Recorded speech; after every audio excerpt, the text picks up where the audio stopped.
Cold lay tarmac repairs require the right materials, correct surface prep, and a step-by-step approach to get a durable patch. Start by choosing high-quality cold lay tarmac from a reputable supplier and check the product data sheet for temperature and compaction guidance. Clear loose debris and vegetation from the hole and undercut the edges slightly so the patch locks in mechanically. This creates a vertical face that stops the repair from shifting.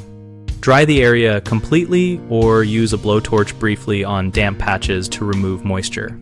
Cold lay will not bond well to wet surfaces.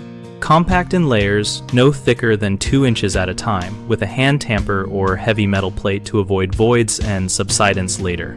Feather the outer edges by compacting firmly and using a flat piece of timber or metal to level the surface flush with surrounding pavement. Finish by sealing joints with a small bead of the same material warmed slightly by hand to improve adhesion, and keep traffic off for at least 24 hours if the product data sheet recommends that curing time.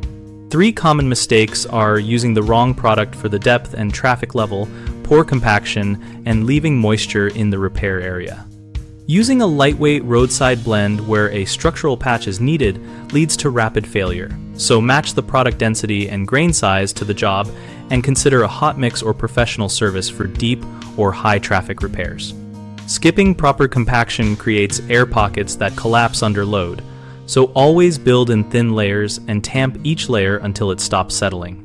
Repairing on damp or frosty days prevents bonding and accelerates breakdown, so pick a dry day and make sure the substrate is visibly dry before placing material.